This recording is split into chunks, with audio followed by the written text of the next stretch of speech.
చిన్న ప్రార్థన చేసుకుందాం. ప్రార్థన. పరలోకమందున్న మా తండ్రి, మీ పాదములకు వందనాలు, స్తోత్రములయ్యా. తండ్రి, మీ పరిశుద్ధ లేఖనాలను మేము చదువుకుని ఉన్నాం. మీ ఆత్మ సహాయము కొరకు ప్రార్థన చేస్తున్నాం. మీ ఆత్మ ద్వారా, మీ వాక్యము ద్వారా మాతో మాట్లాడండి. మానవునైన నన్ను మరుగుపరిచి మీ ప్రియ కుమారుడు, మా ప్రభువును రక్షకుడైన యేసుక్రీస్తు ప్రభువారిని ప్రత్యక్షపరచండి, మహిమపరచండి, ఘనపరచండి, హెచ్చించండి. మీ పిల్లలమైన మమ్మల్ని అందరినీ దీవించండి ప్రభువా. రక్షణ లేని వారికి రక్షణ భాగ్యము దయచేయమని, మీరే మహిమ పొందుమని మా ప్రభువును, మా రక్షకుడైన ప్రభునేసుక్రీస్తు నామములో స్తోత్రములు చెల్లించి ప్రార్థించి అడిగి పొంది ఉన్నాము మా ప్రియ పరలోకపు తండ్రి. ఆమేన్. ఆమేన్.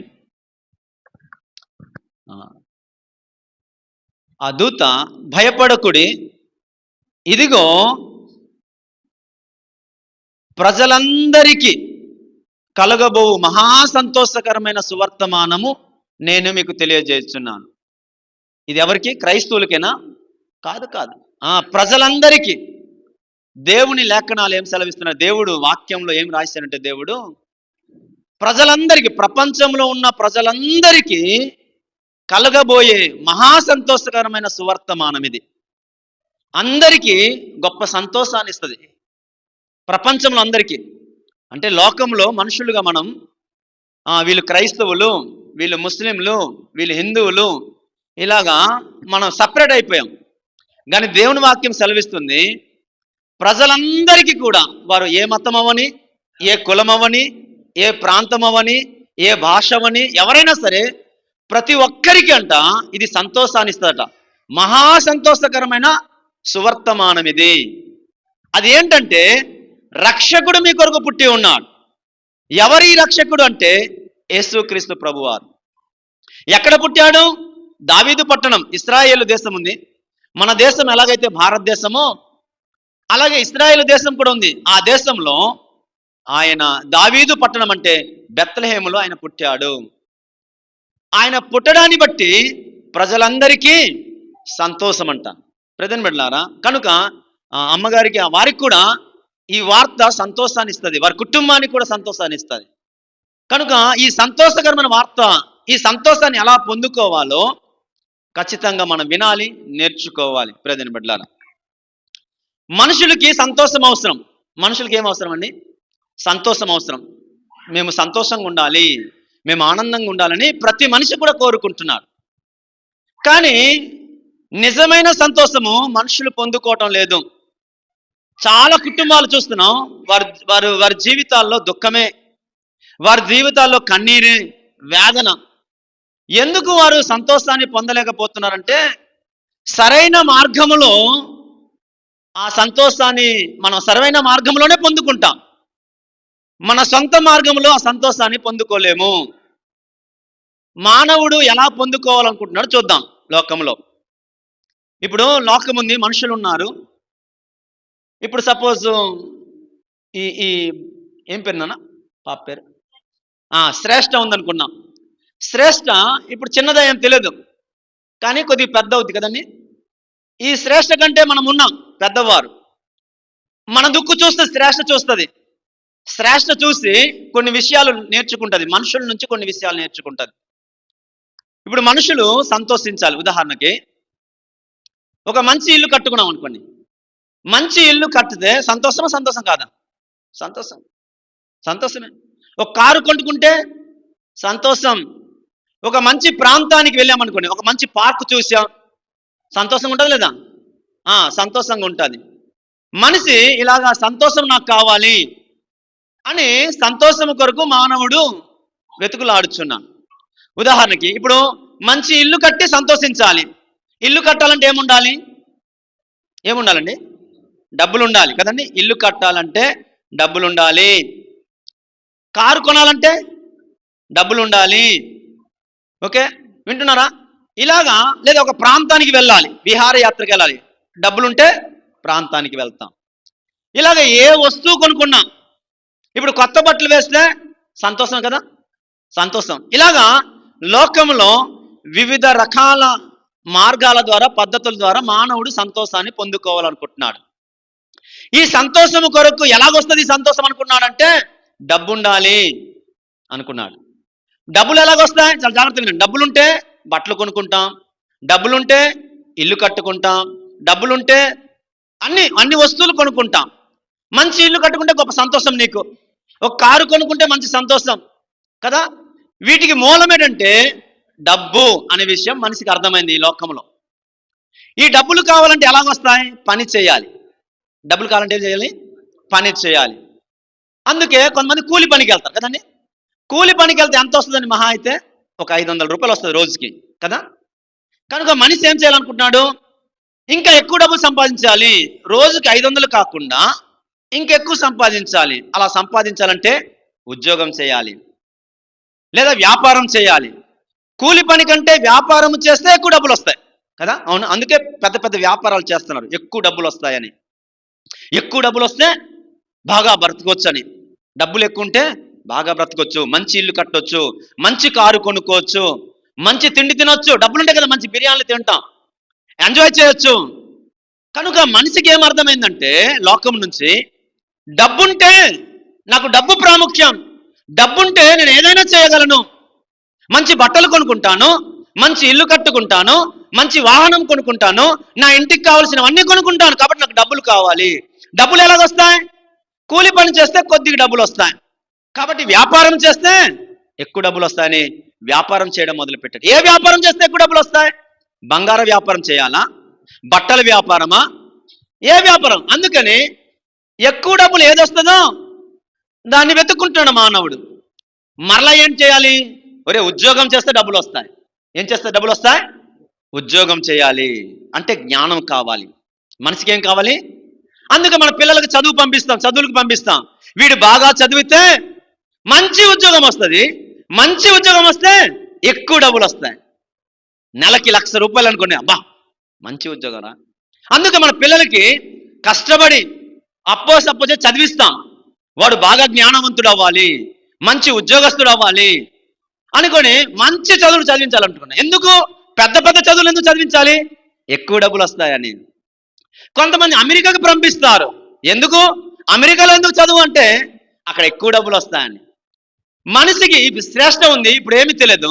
పెద్ద అయితే ఆమె నేర్చుకుంటుంది. లోకం చూసి, ఓహో అందరు చదువుకుంటున్నారు, ఉద్యోగాలు చేస్తున్నారు, వ్యాపారాలు చేస్తున్నారు, కాబట్టి మనకేమర్థమవుతుంటే నా పిల్లలు చదువుకోవాలి, లేదా నా పిల్లలు మంచి వ్యాపారం చేయాలి. చదువు లేదు, జ్ఞానం లేదు, ఏమీ లేదనుకోండి, మరి తప్పదు. కాబట్టి కూలి పనికి వెళ్తాం. కూలి పని వస్తే డబ్బులు వస్తాయి. ప్రధాన బిడ్డలారా, చాలా జాగ్రత్తగా గమనించండి.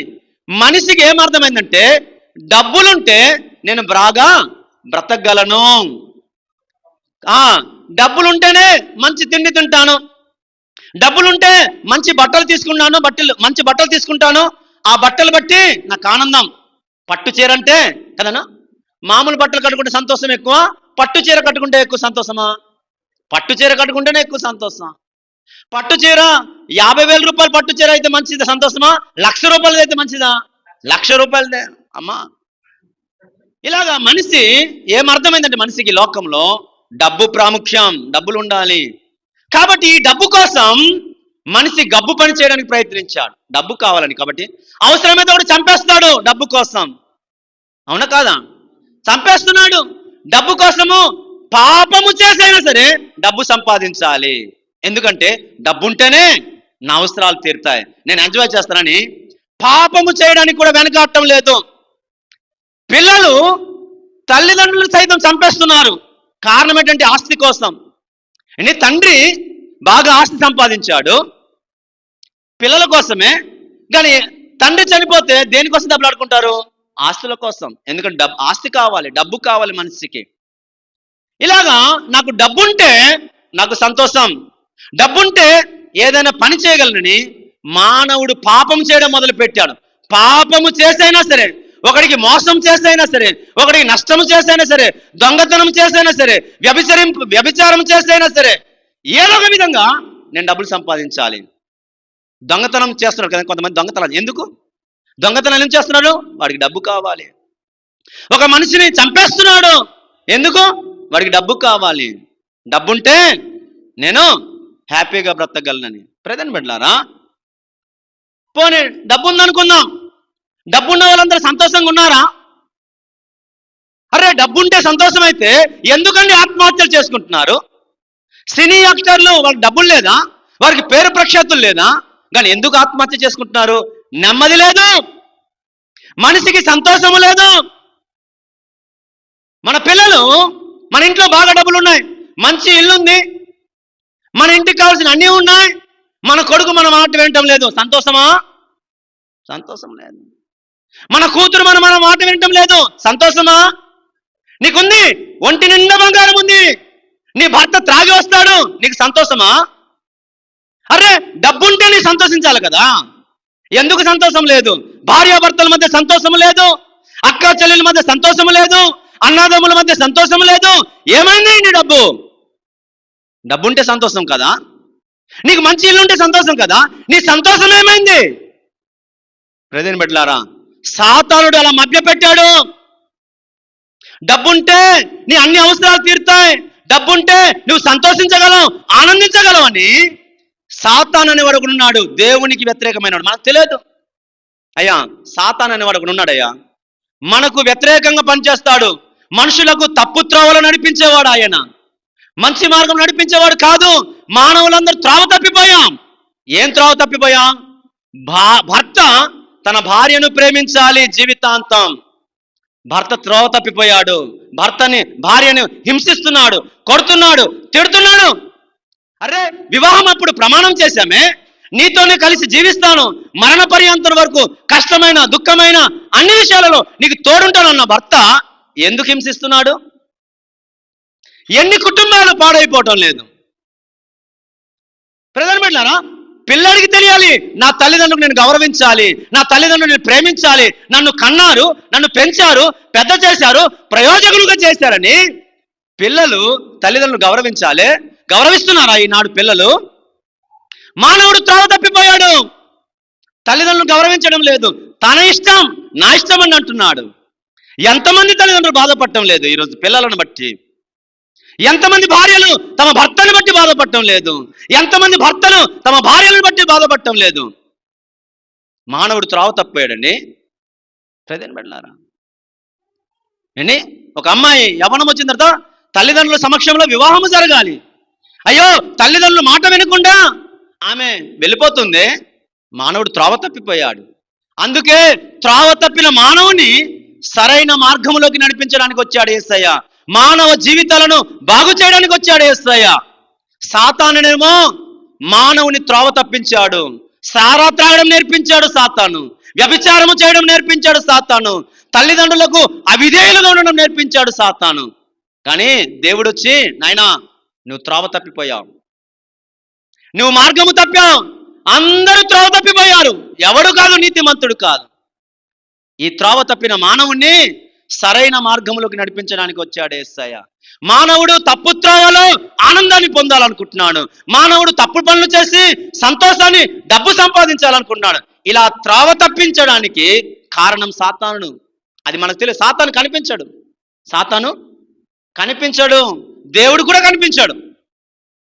దేవుడు ఆత్మస్వరూపి, సాతాను కూడా, దూతలు కూడా ఆత్మలే, కనిపించవు.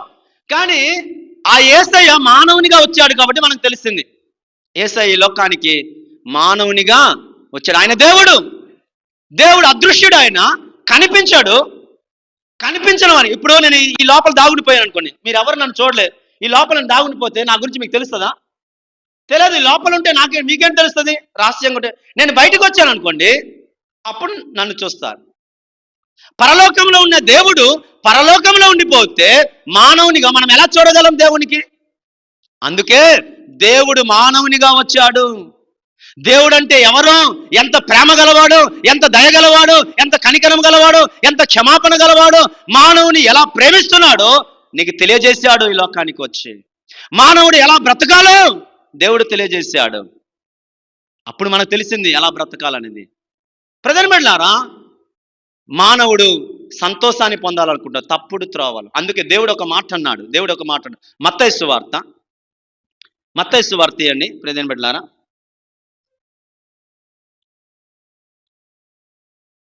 మత్తయి సువార్త తీశారా?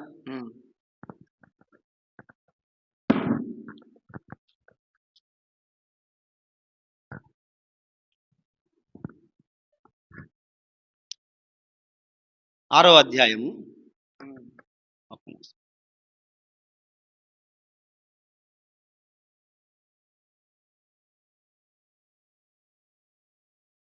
24 వచనం చదవండమ్మా. 24 మత్తయి సువార్త 6:24. ఎవడును ఇద్దరు యజమానులకు దాసుడుగా ఉండనేరడు. అతడు ఒకరిని ద్వేషించి ఒకడిని ప్రేమించును లేదా ఒకరిని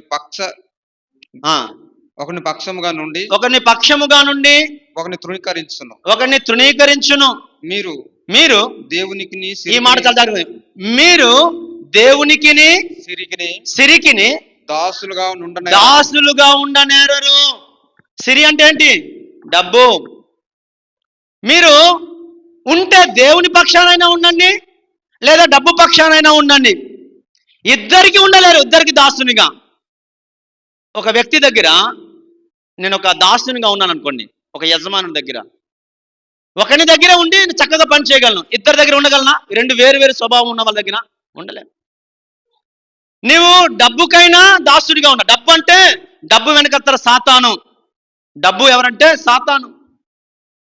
దేవునికైనా నువ్వు దేవుని కిందైనా ఉండాలి, లేదా సాతాను కిందైనా ఉండాలి. ఇద్దరి కింద ఉండలేవు. ఎవరు కావాలో కోరుకోమంటున్నాడు. బ్రదర్ బిడ్డలారా, మనుషులందరూ ఏమైపోయారంటే డబ్బు కిందకు వెళ్ళిపోయారు. డబ్బులుంటేనే బ్రతకగలం, అందుకే మాకు యేసయ్య వద్దు అంటున్నారు. అమ్మా, యేసయ్య పుట్టాడురా, నీ కొరకు పుట్టాడురా, నీకు పరలోకం ఇస్తాడు, నీకు పాపక్షమాపణ ఇస్తాడు, నిన్ను ప్రేమిస్తున్నాడు, ప్రాణం ఇచ్చినంతగా ప్రేమించాడు.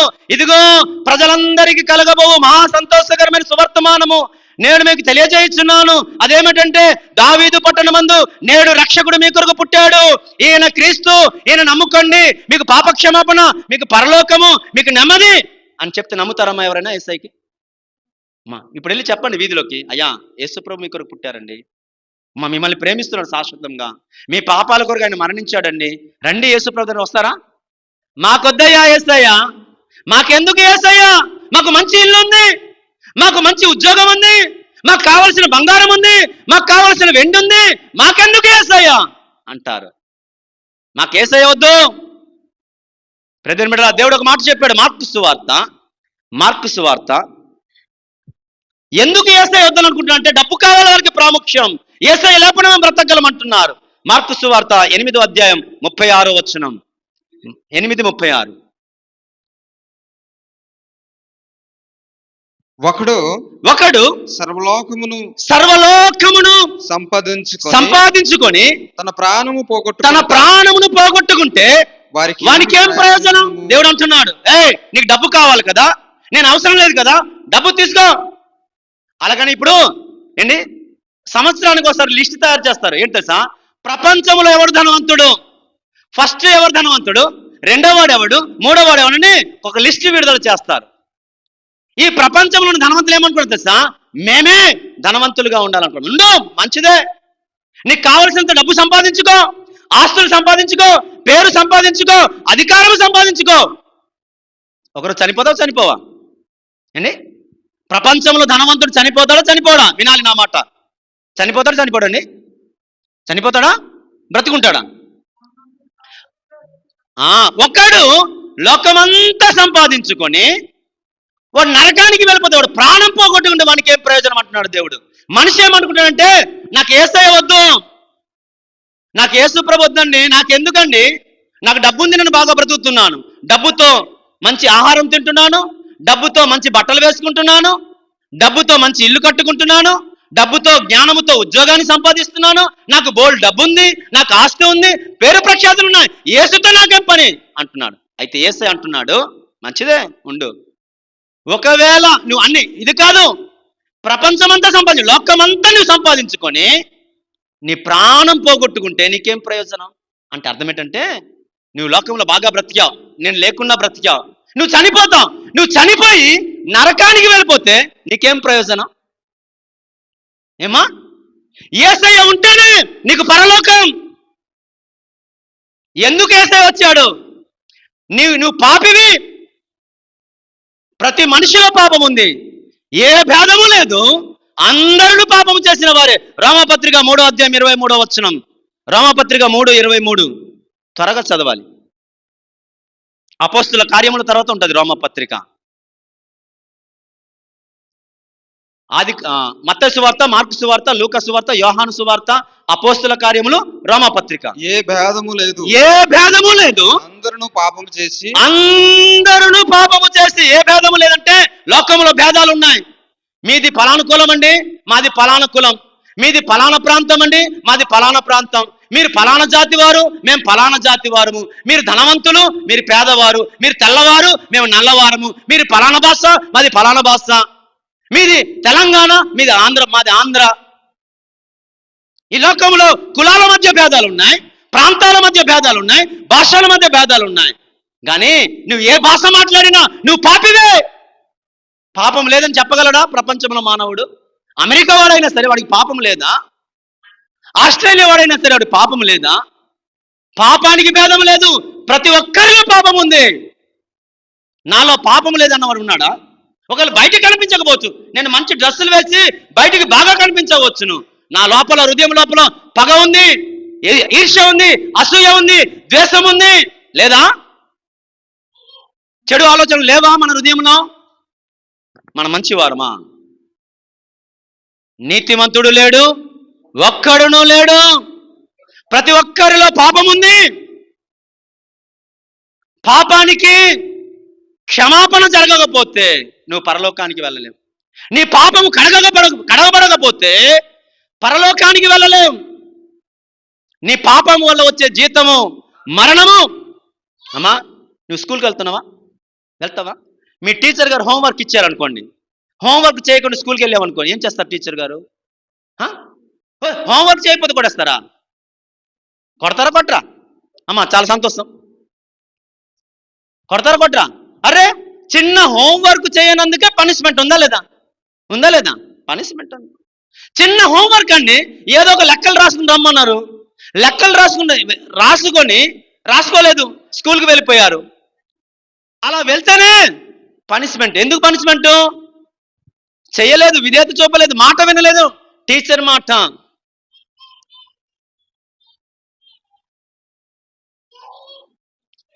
ప్రజలు పెట్టారా? అరే, చిన్న తప్పుడు పని చేసినందుకు పనిష్మెంట్ ఉంటే మానవుడు రోజుకి కనీసం ఒక అబద్ధమైన ఆడతాడు. ఒక అబద్ధమైన ఆడమా? క్రైస్తవులేమో తగ్గించారేమో అబద్ధాలు, కానీ ఏంటి బయట అన్యజనం చూడండి, ఒక అబద్ధమైన ఆడతారా లేదా? ఒక అబద్ధం తప్ప కాదా దేవుని దృష్టిలో? నీ దృష్టిలో తప్పు కాకపోవచ్చు, దేవుని దృష్టిలో తప్పే. రోజుకు ఒక అబద్ధం ఆడితే సంవత్సరానికి ఎన్ని అబద్ధాలు అవుతాయి? 365 అబద్ధాలు అవుతాయి. ఒక సంవత్సరానికి 365 అబద్ధాలు ఆడుతున్నాం. నీ వయసు పెరుగుతుంది ప్రతి సంవత్సరం. నువ్వు 80 సంవత్సరాలు బ్రతికావు అనుకోండి, 80 సంవత్సరాలు ఇంటూ 365 అబద్ధాలు లెక్కేయండి, ఎన్ని అబద్ధాలు అవుతాయి? ఒక చెడు ఆలోచన, ఒక అసూయ, ఒక ఈర్ష్య, ఒక పగ, ఎన్ని పాపాలు చేస్తున్నాం మనం, చిన్నవే. అలాగైతే మనుషుడు లోకంలో మరి వీళ్ళకి పనిష్మెంట్ లేదంటారా? ఉంది. దేవుడు న్యాయవంతుడు, తప్పు చేసిన ప్రతి ఒక్కరికి శిక్షిస్తాడు. ఆయన శిక్షిస్తాడు. పాపానికి వచ్చే జీతం మరణం. మనం చేసిన పాపానికి శిక్ష ఉంది. హోంవర్క్ చేయకపోతేనే టీచర్ గారు పనిష్మెంట్ ఇస్తే, దొంగతనం చేసిన వాడికే పోలీస్ స్టేషన్లో పనిష్మెంట్ ఉంది. నరహత్య చేసిన వాడికి స్టేషన్లో పనిష్మెంట్ ఉంది. అలాగైతే నువ్వు ఎన్ని పాపాలు చేస్తున్నావు రోజుకి? నీ పాపాలన్నీ లెక్కిస్తే చాలా పెద్ద చిట్టా వస్తుంది. బయటికి కనిపించే పాపాలు ఉన్నాయి, లోపల చేసే పాపాలు ఉన్నాయి రహస్యంగా. వీటన్నిటికీ దేవుడు లెక్కించి నీకు శిక్షిస్తే, దేవుడు న్యాయవంతుడు కనుక నరకానికి వెళ్ళాలి మనమందరం కూడా, మనం చేసిన పాపాన్ని బట్టి. నరకపు శిక్ష చాలా భయంకరమైనది.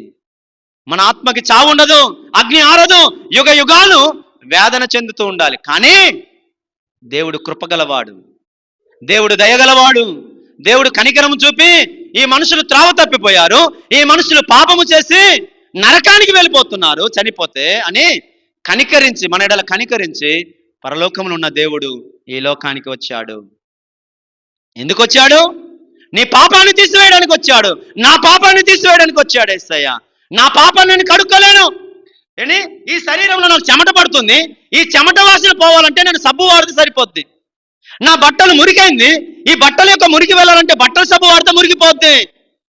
ఈ గచ్చు పాడైంది, దీన్ని శుభ్రంగా కడితే పోద్ది. నా హృదయంలో ఉన్న పాపం పోద్దా స్నానం చేస్తే? పోదు. మంచి సబ్బు వాడితే పోద్దా మైసూర్ శాండిల్? పోదు. హృదయంలో ఉన్న పాపం ఎలా పోద్ది? నీవు నేను తీయలేమది. నా వలన కాదు, నీ వలన కాదు. అందుకే యేసయ్య లోకానికి వచ్చి నీ పాపం కొరకు, నా పాపం కొరకు, మనందరి లోక పాపముల కొరకు, ఇదిగో లోక పాపములను మోసుకొని పోవు దేవుని గొర్రెపిల్ల, మనందరి పాపముల నిమిత్తం ఆయన కల్వరి శిలువలో తన ప్రాణాన్ని ఇచ్చాడు. తన 2 చేతులకు మేకులు, కాళ్ళకు మేకులు, తలకు ముళ్ళ కిరీటం, ప్రక్కలో బల్లెంపోటు, శరీరం అంతా కొరదెబ్బలు, ఇలాగా తన పరిశుద్ధమైన రక్తాన్ని, అమూల్యమైన నిర్దోషమైన రక్తాన్ని మన కొరకు కార్చాడు. యేసు రక్తము ద్వారా మన పాపాలు క్షమించబడింది, మన పాపాలు కడగబడింది. మన కొరకు మరణించి సమాధి చేయబడి తిరిగి 3వ దినాన మృత్యుంజడి లేచి యేసయ్య పరలోకానికి వెళ్ళాడు. మన పాపాలన్నీ ఎవరైతే యేసయ్య నమ్ముతారో, అవునయ్యా నేను పాపిని, నా పాపము కొరకే పరలోకం నుండి ఈ లోకానికి వచ్చావు, రక్షకుడిగా పుట్టావు, నా పాపము కొరకే నువ్వు రక్తము కార్చావు, మరణించి సమాధి చేయబడి తిరిగి లేచి పరలోకానికి వెళ్ళావు, నన్ను రక్షించావు. దేవుడు ఒక మాట అన్నాడు. మత్తయి సువార్త 9వ అధ్యాయం, మత్తయి సువార్త 9వ అధ్యాయంలో 9వ అధ్యాయం 12వ వచనం చదవండి. 9:12 మత్తయి సువార్త 9వ అధ్యాయం 12వ వచనం.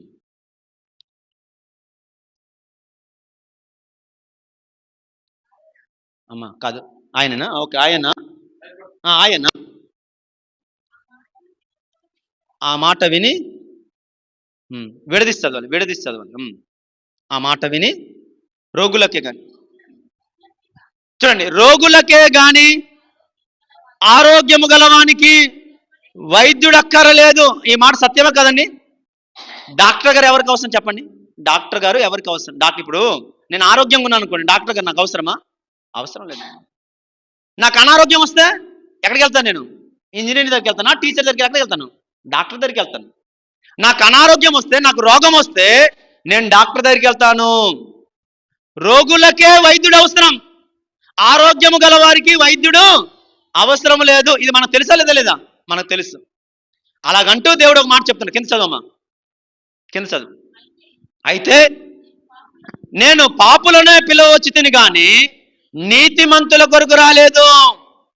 సరే, ఏ దేవుడు ఏమంటున్నాడు? నేను పాపులనే పిలవచ్చి తిని, అంటే మనలను పిలవడానికి వచ్చాడు. రోగులకు ఎలాగైతే డాక్టర్ అవసరమో పాపికి రక్షకుడు అవసరం. నువ్వు పాపివైతే నీకు ఎవరు అవసరము? నీ పాపము నుండి రక్షించడానికి రక్షకుడు అవసరం. అందుకే ఆయన రక్షకుడుగా వచ్చాడు. నీ పాపముల నుండి విడిపించడానికి వచ్చాడు. పాపం వల్ల మరణం ఉంది, నరకం ఉంది. ఆ నరకం నుండి రక్షించడానికి యేసయ్య వచ్చాడు. నీ మట్టుకు నువ్వు రక్షించుకోలేవు, నీ మట్టుకు నీ పాపాలు కడగలేవు. కాబట్టి నీకు పాపం అనే రోగం ఉంది. అందుకే ఆయన డాక్టర్గా వచ్చాడు, రక్షకుడుగా వచ్చాడు. ఈ రక్షకుడు లేకుండా ఎవరి పాపములు క్షమించబడదు. అన్యులకు తెలియదు.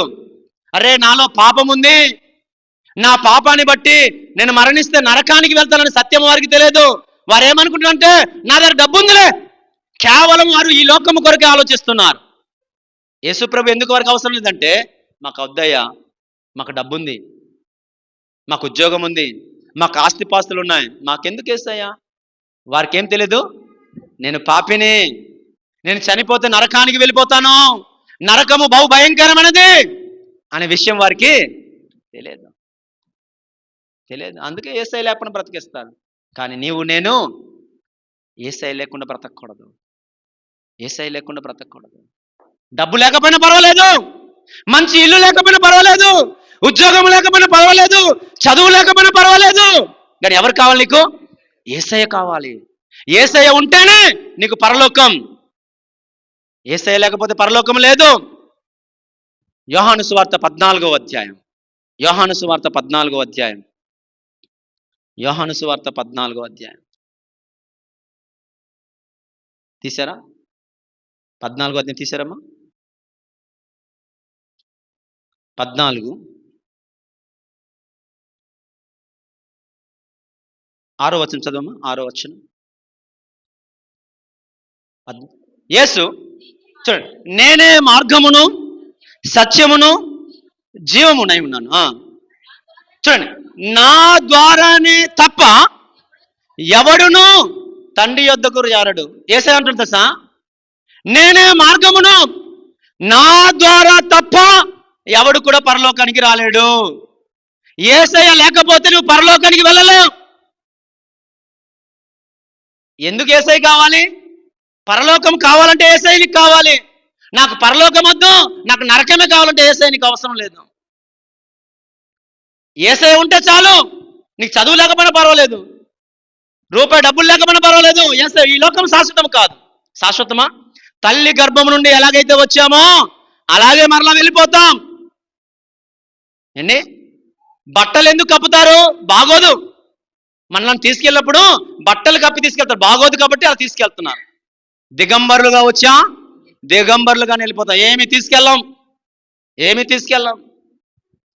మా నాన్నగారు నాకు 3 ఇళ్ళు కట్టాడు, తీసుకెళ్ళిపోయారా? ఏది తీసుకెళ్ళాలి? ఎవరైతే తీసుకెళ్ళాలి? ఈ లోకం శాశ్వతం కాదు. యేసయ్య కావాలి మనకు. యేసయ్య ఉంటే పరలోకం. మనం ఎందుకు జీవిస్తున్నామంటే ఈ లోకంలో మేలు పొందుకుంటాం, పరలోకంలో కూడా మేలు పొందుకుంటాం. పరలోకంలో మరణం లేదు, పరలోకంలో దుఃఖం లేదు. ఈ లోకంలో నీకు దుఃఖం ఉందా? నీకు అనారోగ్యం ఉందా? నీకు కష్టం ఉందా? నీకు వేదన ఉందా? పరలోకంలో ఏముండదు. కొద్ది కాలమే మన శ్రమలు, కొద్ది కాలమే మన సమస్యలు. అయినను ఆ సమస్యలలో దేవుడు మనకు తోడుంటాడు. కష్టములో నష్టములో నా తోడు ఉన్నావు, వేదనలో ఆ వేదనలో నా చెంత ఉన్నావు. అవును, కష్టములో వేదనలు ఆయన మనకు తోడుగా ఉంటాడు. ఎందుకు భయపడుతున్నాం? యేసయ్య నీకు తోడుంటే ఎందుకమ్మా భయం? ప్రతిని బిడ్డలారా, యేసయ్యను కలిగి మనం జీవించాలి. ఏది లేకపోయినా పర్వాలేదు. అందుకే అన్నాడు దేవుడు, అబ్రహామా నీకు ఒకే ఒక కొడుకు కదయ్యా, 100వ సంవత్సరాలు నీకు పుట్టాడు కొడుకు. నువ్వు బాగా ప్రేమిస్తున్నావు ఇస్సాకుని, నా కొరకు ఇచ్చేస్తావా?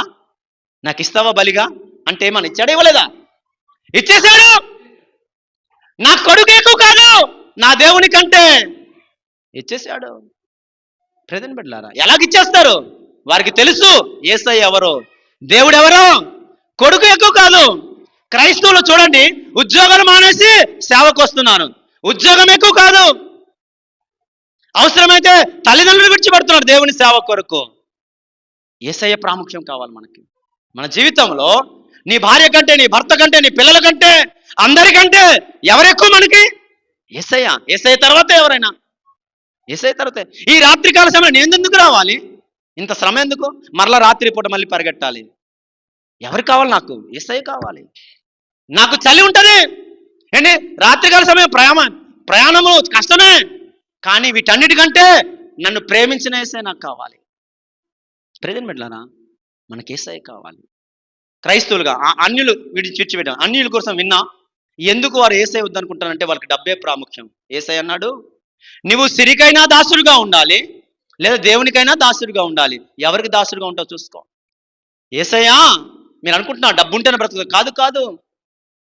ఏంటి, మనుషుడు రొట్టె వల్ల మాత్రమే కాదు, దేవుని నోట నుండి వచ్చే ప్రతి మాట వలన బ్రతుకును. డబ్బులుంటే కాదు. దేవుడు 40 సంవత్సరాలు మన్నాను కురిపించలేదా? ఎక్కడ? అరణ్య ప్రాంతంలో ఇశ్రాయేలు ప్రజలకు. డబ్బు ఉందా అప్పుడు వారికి? డబ్బులతో పని లేదు దేవునికి. నిన్ను పోషించడానికి డబ్బులు అవసరం లేదు, దేవునికి అవసరం లేదు. నిన్ను పోషించగలడు ఎలాగైనా. 40 సంవత్సరాలు. బండ నుంచి నీరు వస్తుందా? బండ నుంచి నీరు తెప్పించాడు. ప్రజలు వెళ్ళారా? ఏలియా పాస్టర్ గారు ఒకరు ఉన్నారు బైబిల్లో. ఆ సమయంలో కరువు వచ్చింది. అయితే అయ్యా పాస్టర్ గారు మీరు కెరేతు వాకు దగ్గర ఉండండి అని దేవుడు చెప్పాడు. దేవుని మాట విని వెళ్ళాడు. కరువు సమయం, ఏమీ లేదు. కాకోలముల ద్వారా ఏం పంపించాడు? మాంసము, రొట్టె. ఉదయము సాయంత్రం. దేవుడు పోషించలేదా? పోషించగలడు. సర్వజీవులను పోషిస్తాడు ఆయన. డబ్బుతో పని లేదు ఆయనకి. ఆయన అద్భుతాలు చేసే దేవుడు, ఆశ్చర్యకార్యాలు చేసే దేవుడు. డబ్బుతో పని లేదు. నువ్వు నిజంగా ఆయన మీద ఆధారపడితే నీ జీవితం ఎన్నో అద్భుతాలు చూస్తావు, ఆశ్చర్యకార్యాలు చూస్తావు.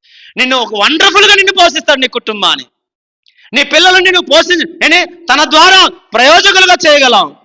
నిజంగా ఆయన మీద ఆధారపడితే. నువ్వేమనుకుంటా తెలుసా? ఆదివారం పని వచ్చింది అనుకోండి, ఆదివారము నువ్వు ఎక్కడికి రావాలి? దేవుని ప్రేమించి దేవుని సన్నిధికి రావాలి.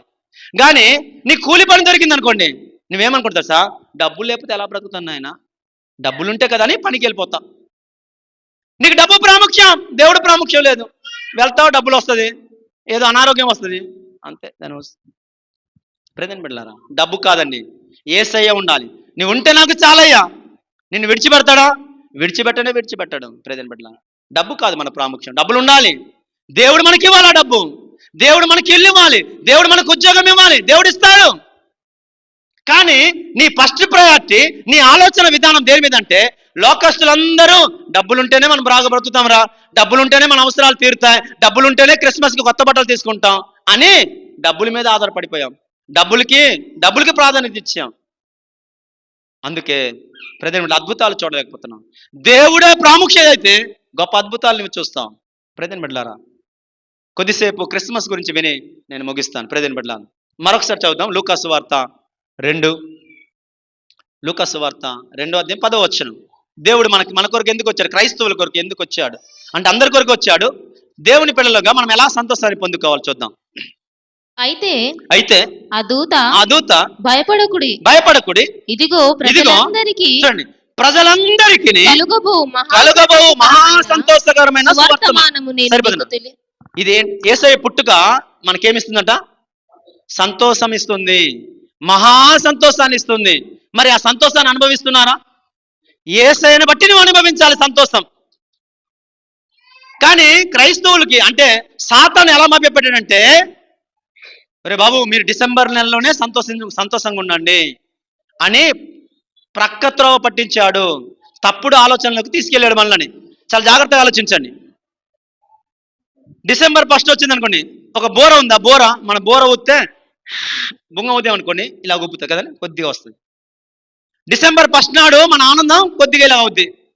డిసెంబర్ 2 మరి కొద్దిగా ఆనందం, డిసెంబర్ 3 ఆనందం, డిసెంబర్ 25 వస్తే ఓహో ఆనందంతో ఉప్పొంగిపోతాం. జనవరి 1 వస్తే ఉప్పొంగుతాం. జనవరి దాటిపోతే ఫిబ్రవరి నెల మన సంతోషం ఉండదు. అలాంటిది కాదు మన సంతోషం. దేవుడు మనకు సంతోషం ఇచ్చాడు. ఎలాంటి సంతోషం తెలుసా? 365 రోజులు సంతోషంగా ఉండాలి. ఎన్ని రోజులు? 365 రోజులు నువ్వు సంతోషించాలి, ప్రభువునందు నువ్వు ఆనందించాలి. దేవుడు అది ఇస్తాడు. అయితే కష్టాలు రావా పాస్టర్ గారు? కష్టాలు వస్తాయి, శ్రమలు వస్తాయి, అనారోగ్యం వస్తాయి. కానీ అందులో కూడా నువ్వు ఆనందించగలవు. నిజమైన క్రైస్తవుడైతే నీ జీవితంలో నీ కష్టాల సమయంలో కూడా ఆనందించాలి. నువ్వు నీ దుఃఖ సమయంలో కూడా నువ్వు ఆనందించాలి, ప్రభువునందు ఆనందించాలి. ఫిలిప్పీయులకు రాసిన పత్రిక 4వ. దేవుని వాక్యం బైబిల్ నువ్వు ఎల్లప్పుడూ ఆనందించాలని చెప్తుంది. దేవుడిచ్చే ఆనందం అది. లోకస్తులైతే కొత్త బట్టలు వేసుకున్నప్పుడే ఆనందిస్తారు, మరలా సినిమా చూసినప్పుడు ఆ 3 గంటలు ఆనందిస్తారు, బయటకు వస్తే మరి ఆనందం ఉండదు వారికి. సిగరెట్ తాగిన వాడు సిగరెట్ తాగుతున్నప్పుడు ఆనందం, సిగరెట్ అయితే అంతే. నేను దారిలో వచ్చినప్పుడు ఒకడు సారా తాగి రోడ్డు మీద పడిపోయినాడు. ఎందుకు? ఇక్కడే ఒకడు పడిపోయినాడు. సారా తాగినప్పుడు వాడికి ఆనందం, తర్వాత మళ్ళీ మామూలే.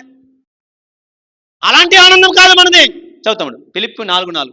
ఎల్లప్పుడును ప్రభువునందు ఆనందించుడి, మరలా చెప్పుదును ఆనందించుడి. ఎప్పుడు ఆనందించమంటున్నాడు? ఎల్లప్పుడూ. అంటే నీ కష్ట సమయాలలో కూడా నువ్వు ఆనందించాలి.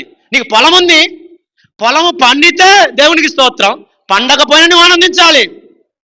ఎందుకంటే పంటను బట్టి కాదు నువ్వు బ్రతికేది, ప్రభువుని బట్టి నువ్వు బ్రతకాలి.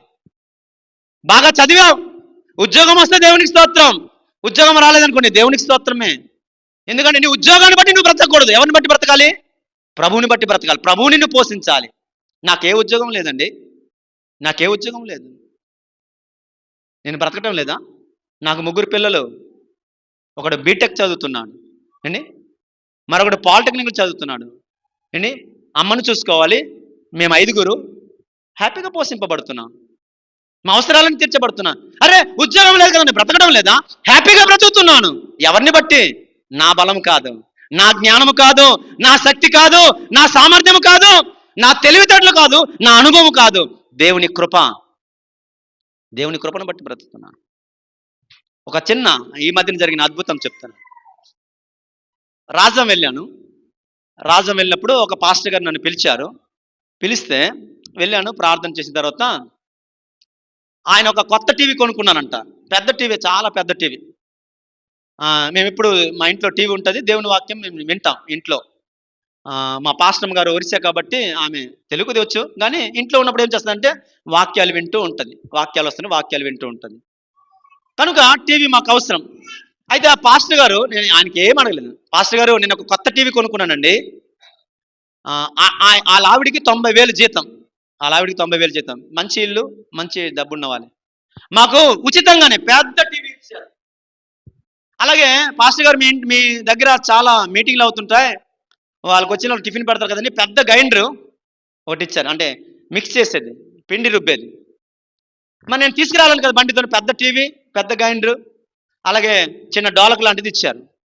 ఆయన కారు ఉంది, కారులో ఇవన్నీ వస్తువులను పెట్టి మా ఇంటి వరకు దిగబెట్టి ఆ సామాన్లను మా ఇంట్లో దించి ప్రార్థన చేసి ఒక 500 రూపాయలు కానుకిచ్చి తిరిగి వెళ్ళిపోయారు అండి. టీవీ ఇవ్వడం ఏంటి, కారుతో దిగబెట్టడం ఏంటి, కానుకిచ్చి మళ్ళీ వెళ్ళిపోవడం ఏంటండి. దేవుని కార్యాలు అద్భుతం. ప్రజెంట్ పెట్టారా, దేవుడు మన అవసరాలను తీరుస్తాడు. ఆయన మనల్ని పోషిస్తాడు. మన ఉద్యోగాన్ని బట్టి బ్రతకూడదు, మన కూలి పని బట్టి కాదు, ప్రభువుని బట్టి మనం బ్రతకాలి. మనం ఎలా బ్రతకాలంటే, ఈరోజు పంట రాకపోతే ఏమండి, నీకేం దిగులు లేదు, పోషించేవాడు ఆయన. మరొక మార్గం ఆయనకు ఉంది. ఒక మార్గం మూసికపోతే మరొక మార్గం ఆయన దగ్గర ఉంది నిన్ను పోషించడానికి. ఆకాశ పక్షులను చూడండి, అవి విత్తవు, కోయవు, కొట్లలో కూర్చుకొని మనలాగా దాన్ని కూర్చుకోవు. వాటిని పోషించడం లేదా? వాటికంటే మీరు శ్రేష్ఠులు.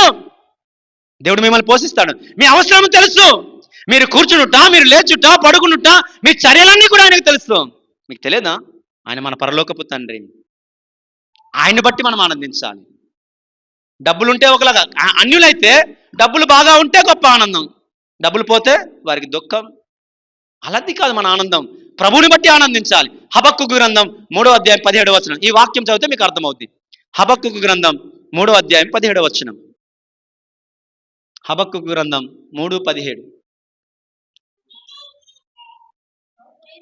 కాదు, అది కాదు, 3:17, 15 కాదు, 17, 17, 17.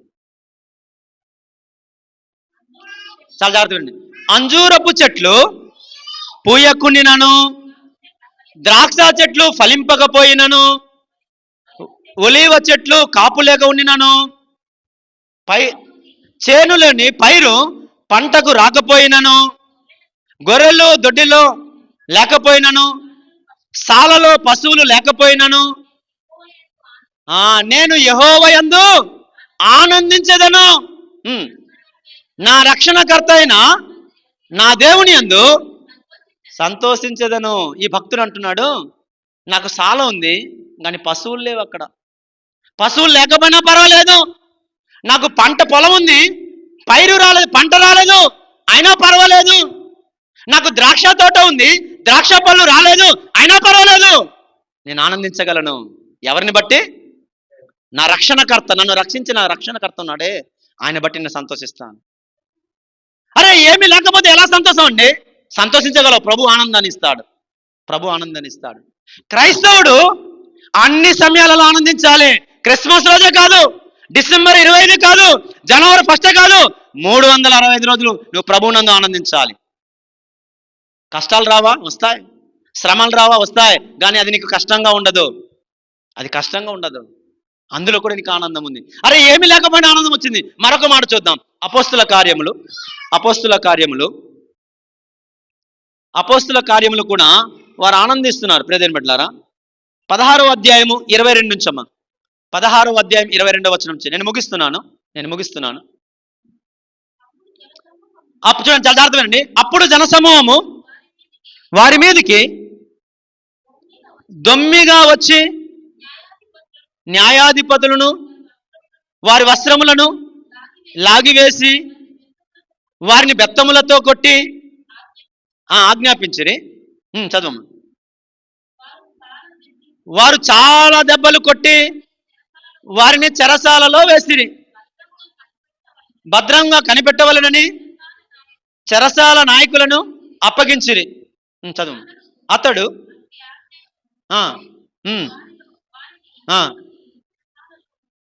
చెరసాలలోకి త్రోసి వారి కాళ్ళకు బొండలు బిగించి చూడండి, చాలా జరుగుతుంది. దేవుని సేవ చేస్తున్నారు పౌలు శీల. ఎవరు? పౌలు శీల దేవుని సువార్త ప్రకటిస్తున్నారు. అయితే ఆ గ్రామంలో ఆ పౌలు శీలను కొట్టేశారు, వస్త్రము లాగేశారు, బెత్తములతో కొట్టారు, మొత్తం రక్తం కారుతుంది. చెరసాల్లో వేశారు, జైల్లో వేసి బొండాలు కాళ్ళకు బిగించారు. అరే దెబ్బలు తగిలాయి, రక్తం కారుతుంది, వారు దుఃఖపడాలి. ఏంటి బాధలు, ఏంటి కన్నీరని చదువు.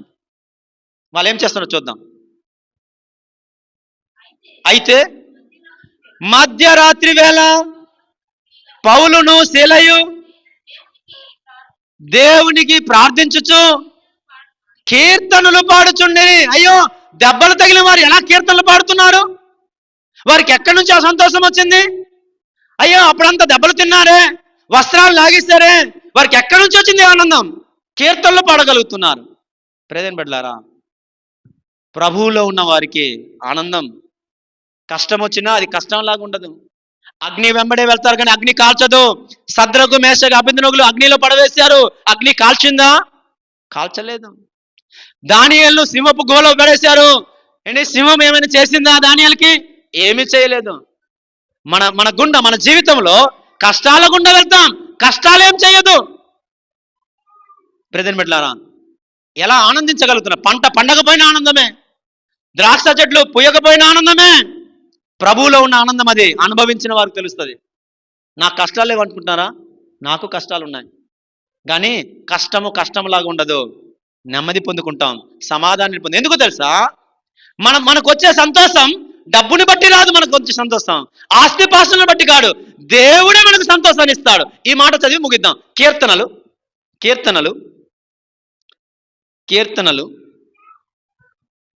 4వ కీర్తన 7వ చరణం.